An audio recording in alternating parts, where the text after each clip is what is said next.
National Broadcasting Company presents Eyes Aloft.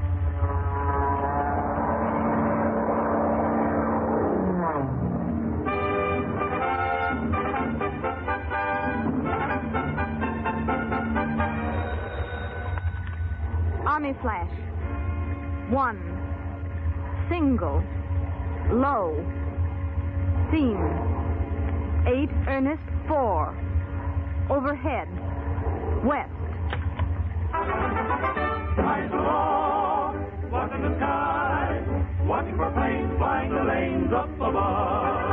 Eyes aloft. Eyes Aloft. The 4th Fighter Command of the United States Army Air Forces, in cooperation with West Coast radio stations, dedicates this official weekly radio program to the 150,000 volunteer civilian filter center workers and ground observers whose round-the-clock vigilance keeps watchful guard of the Pacific coast against attack by enemy planes. Eyes aloft, night and day, we'll help protect the USA.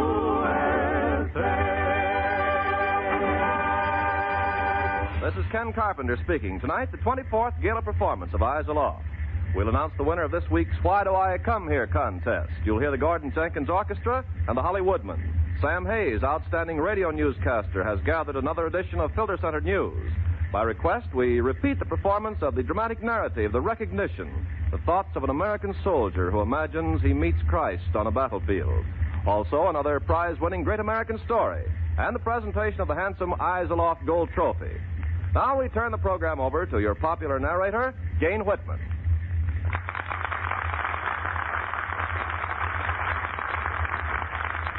How do you do, ladies and gentlemen? First, we wish to present the 100-word entry that won this week's Why Do I Come Here contest. A weekly prize, a Treasury Department war-saving stamp book with $5 worth of war stamps goes to the winner. Also, his or her observation post or filter center receives a handsome desk clock as a prize. Gordon Jenkins composes an original musical score to background the dramatization of each winning story. And now, we present this week's winner in our new contest, Why Do I Come Here?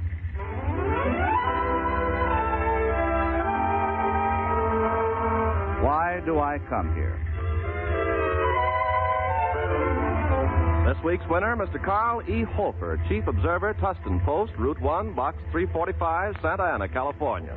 And this is Carl Hofer's winning entry.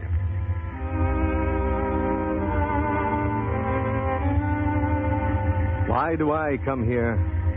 Well, mister, this is war. That means that thousands of the finest kids in all the world are out there dying that America may live. It means that more thousands will come home badly mutilated, permanently and totally disabled. It means that there must be a free and benevolent America then to take care of those men so they may know their suffering was not in vain. Would that I might don the uniform again and be one of them. But Fritz's machine guns plus Father Time settled that for me long ago. But, mister, the Aircraft Warning Service is a unit of the United States Army. And when I'm turning my eyes aloft on the graveyard shift, I'm soldiering again and helping save our America. Why do I come here? How could I stay away?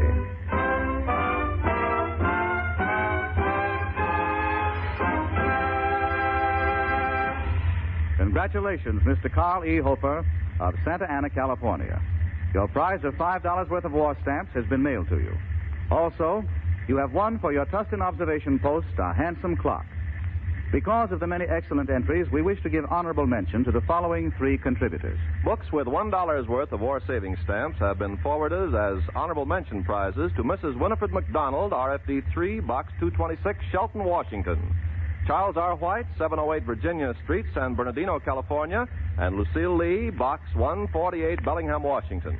The statements are judged on the basis of originality and sincerity. Decision of the judges is final. Duplicate prizes will be awarded in the case of tie. Congratulations, all. And now, those civilian volunteers of the Aircraft Warning Service who wish to contribute a 100-word entry to next week's Why Do I Come Here contest, please send your entry to Eyes Aloft, Hollywood, California. merely state why you continue to faithfully serve the Aircraft Warning Service. Maybe you will be one of next week's winners.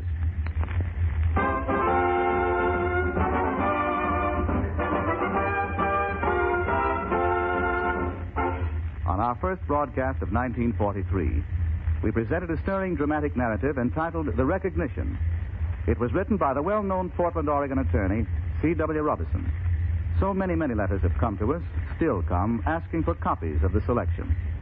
We now have Mr. Robison's permission to offer to you, free of charge, a mimeographed copy of The Recognition.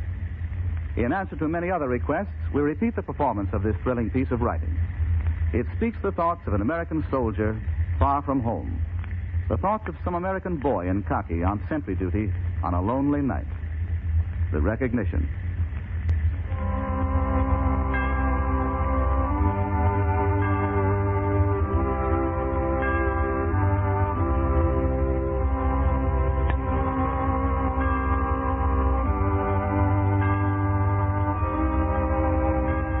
You know, I think I'd know him if I'd meet him trudging down some snow-filled Russian road, or if we'd stopped a while beneath the burning Libyan sun.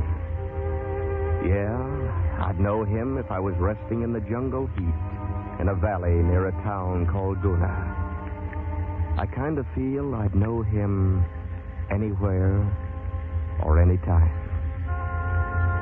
And when I'd meet him, we'd rest a while. He'd sit down by me, and I'd lay down my Tommy gun and gas mask and my pack, and we'd just talk about the things he'd want to hear. I'd tell him of my mom, how she believed in him. He'd smile and say, my mother, too. Mothers, they've always been the same.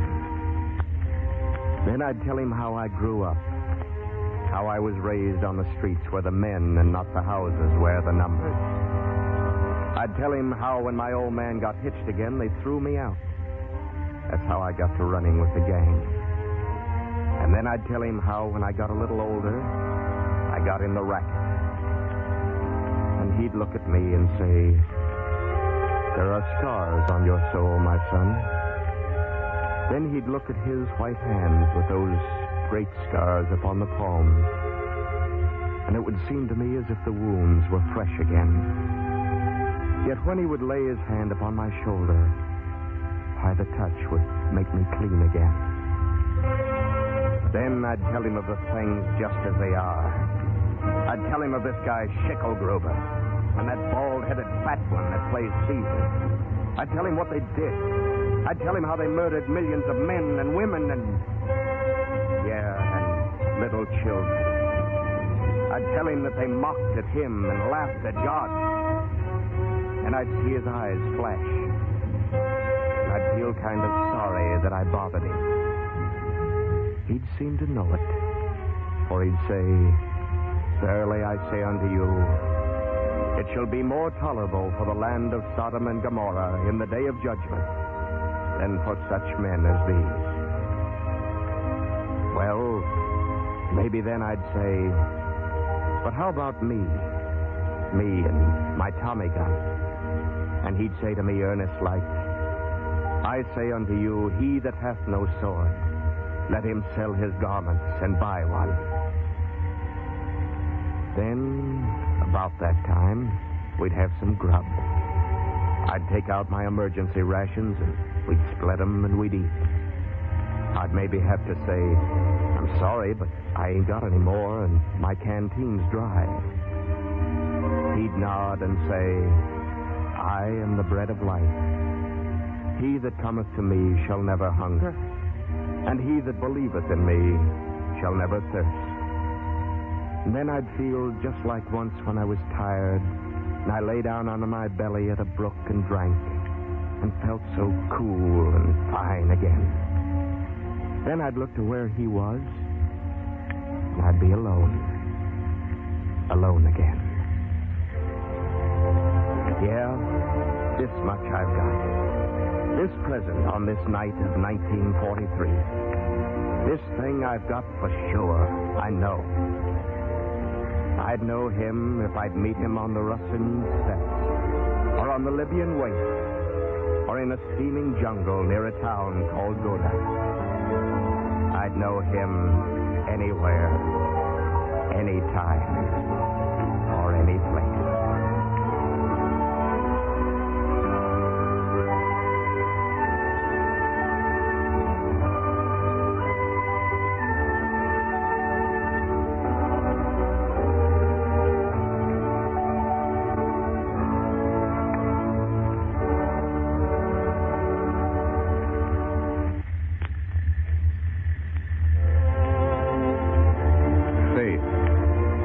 Faith of our fighting men in God, in country, and in home.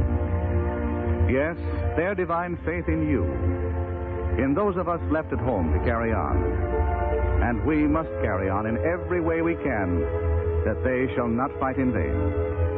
Next night you go to serve on your observation post. Look up for a moment at a star and think. Think of some boy away from home, on a desert waste, or in a steaming jungle. He may be looking at that same star, too, and saying a silent prayer of hope and faith. Both he and you will be serving your nation under the light of that self-same twinkling star.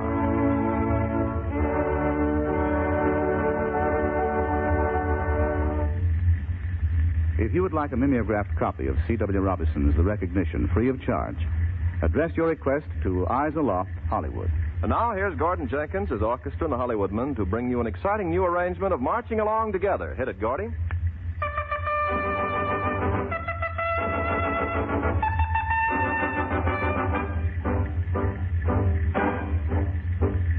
Marching along together, sharing every smile and tear.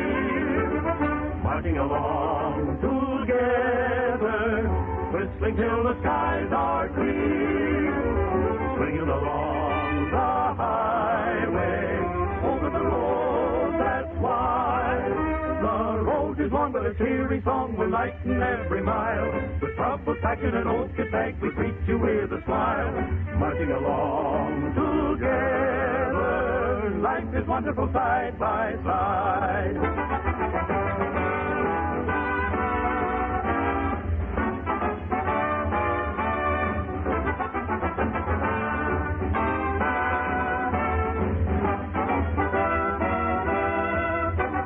Swinging along the highway, over the road that's wide. We've got the spirit, we've got the heart, we've got the will to do. Now that we have made a start, we'll surely see it through. Marching along together, all together to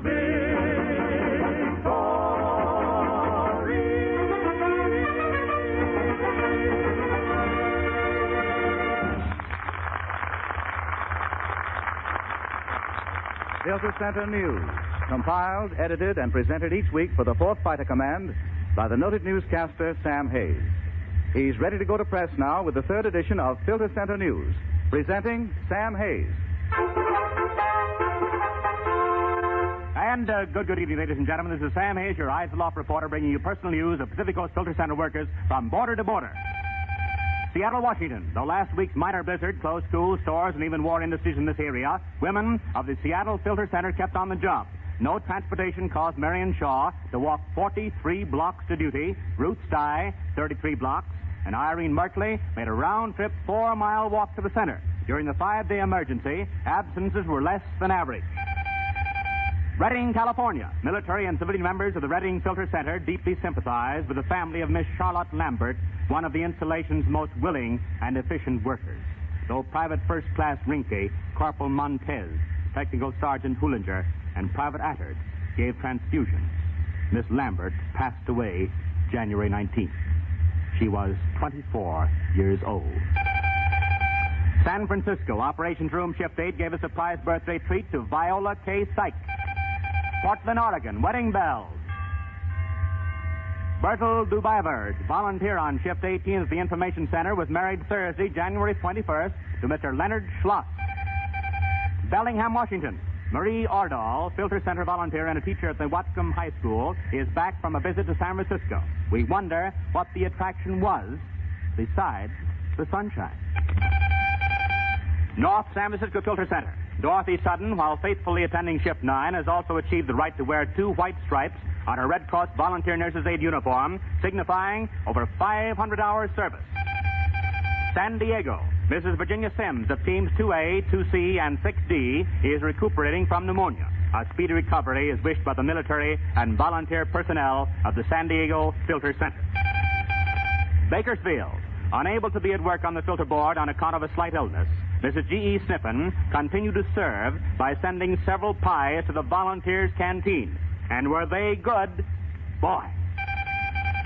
Fresno, California. Mrs. Alberta Duffy of the 5th Night Team not only works for the Aircraft Warning Service, but is employed by the Army as a truck dispatcher at Basic Training Center number 8.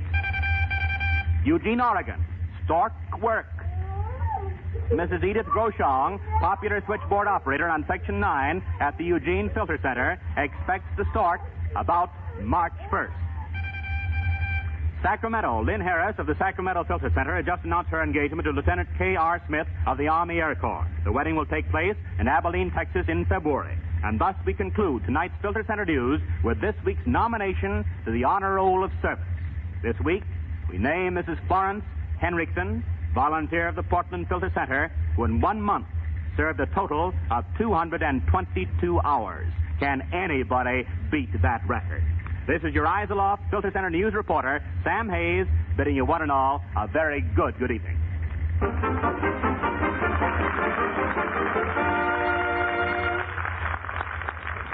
An announcement to the women of the Pacific Coast. If you think you can qualify, you too may be able to share the task of helping to operate the Army Air Force's filter centers. If you would care to volunteer your services as a filter center worker, telephone your local civilian defense headquarters for information. Perhaps you can qualify for this fascinating, vital, secretive work. We repeat, for information, merely telephone your local civilian defense headquarters.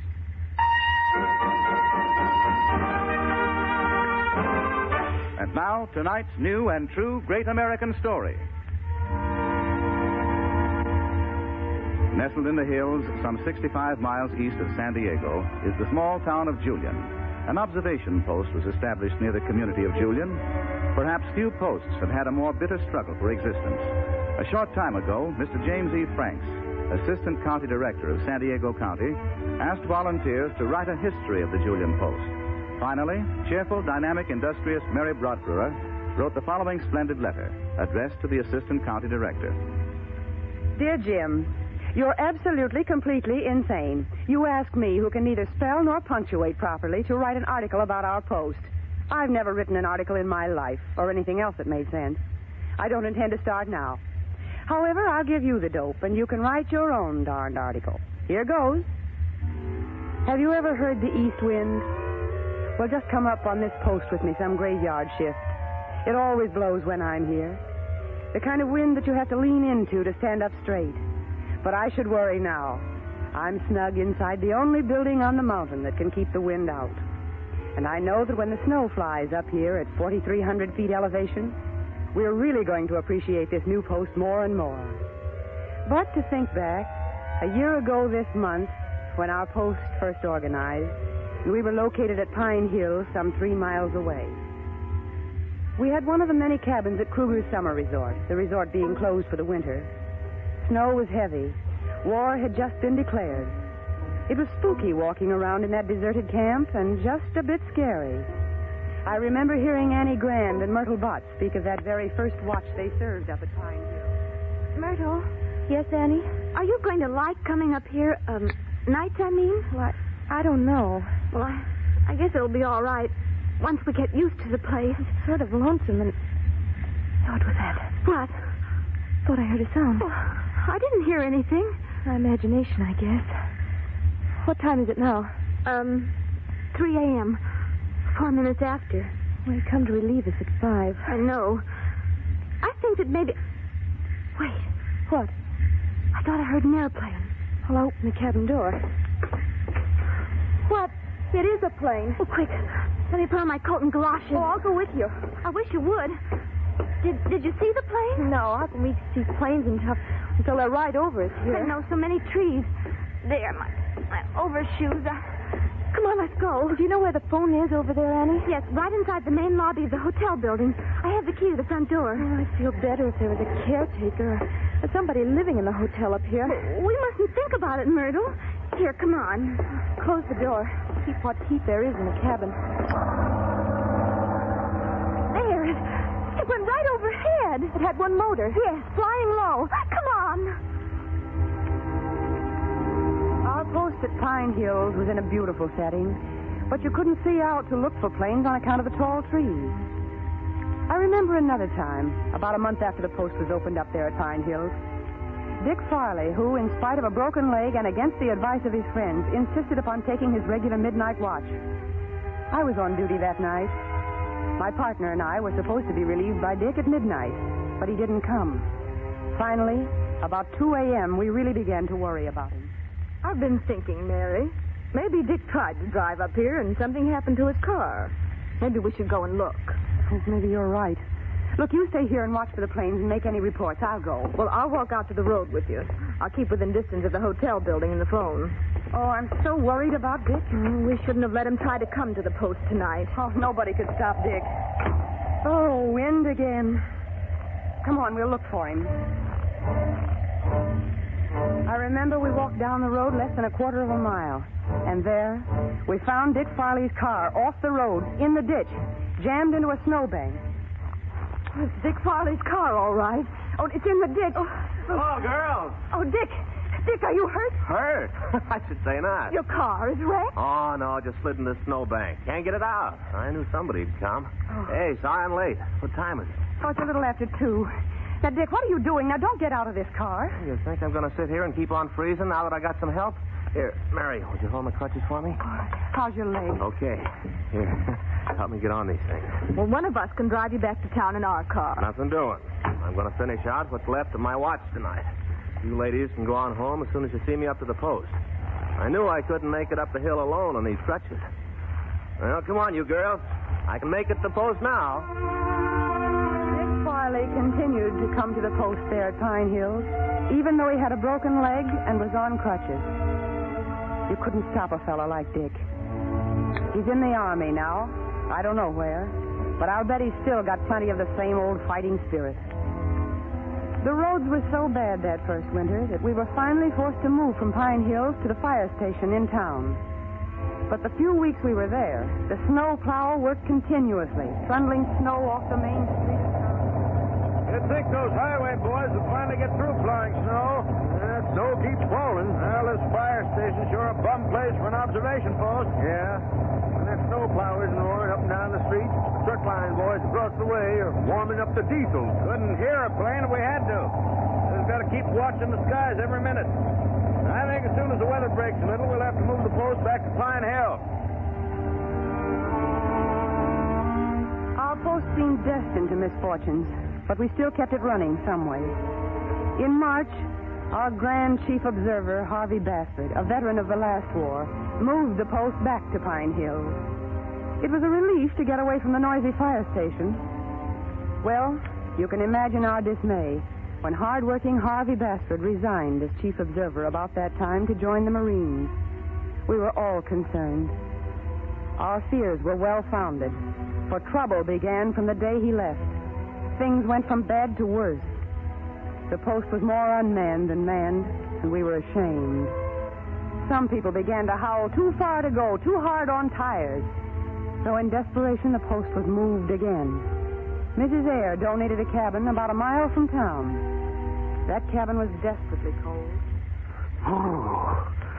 Look, I'm not going to come here and freeze, get sick, and...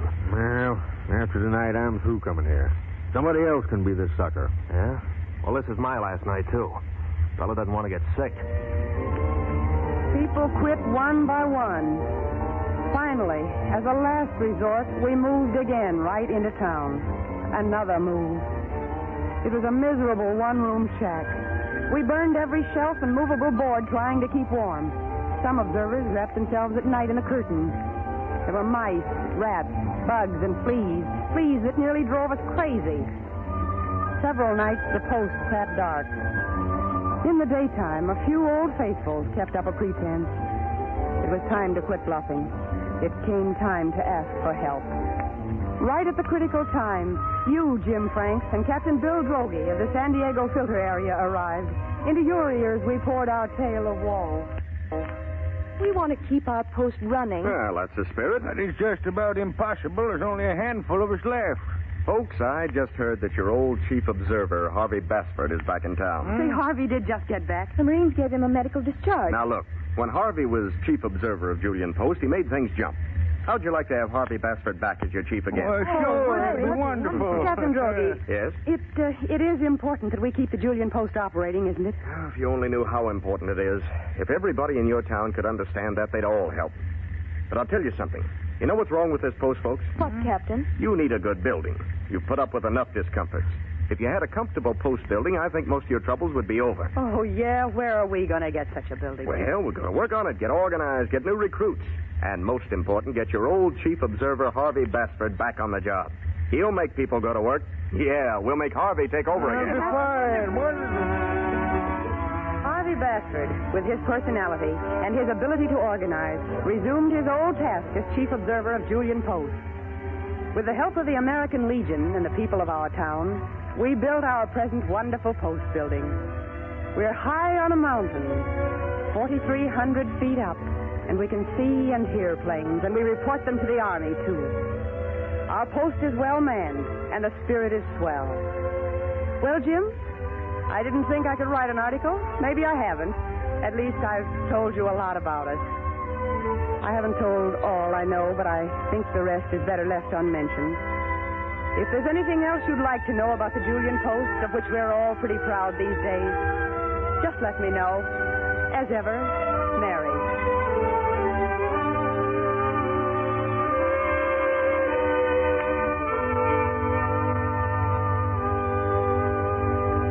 Such was the letter Mary Broadbrewer wrote. A beautiful letter, a record of the strife, the sacrifices, the wholehearted desire of an American community to see a tough job through to a successful end. So, hats off to the people who man the observation posts of the interesting little Southern California mountain town of Julian.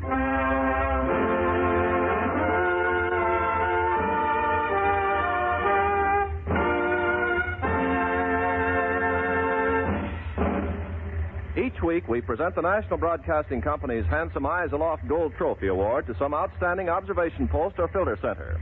Here is Captain Joseph E. Droege, who is now Ground Observation Officer of the West Los Angeles filter area, to make this week's presentation. Captain Droege. The spirit of the American people cannot be daunted by obstacles.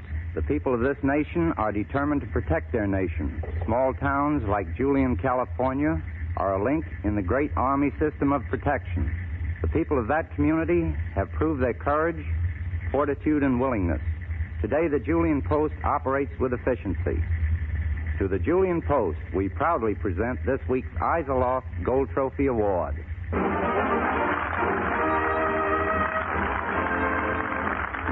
This is Jane Whitman saying goodnight to the 150,000 valiant Aircraft Warning Service volunteer civilians who keep constant vigil of our home front so that America will be ever safe from enemy attacks by air.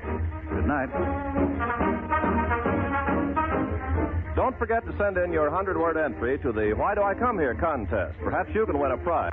And if you want a free mimeographed copy of The Recognition, send your request to Eyes Aloft, Hollywood, California. Eyes Aloft is written and produced by Robert L. Redd. The music is composed and directed by Gordon Jenkins. This is Ken Carpenter charging you to always remember Eyes Aloft. Eyes aloft, watching the sky, watching for planes flying the lanes up above. Eyes aloft, always on guard. This program comes to you from Hollywood. This is the National Broadcasting Company.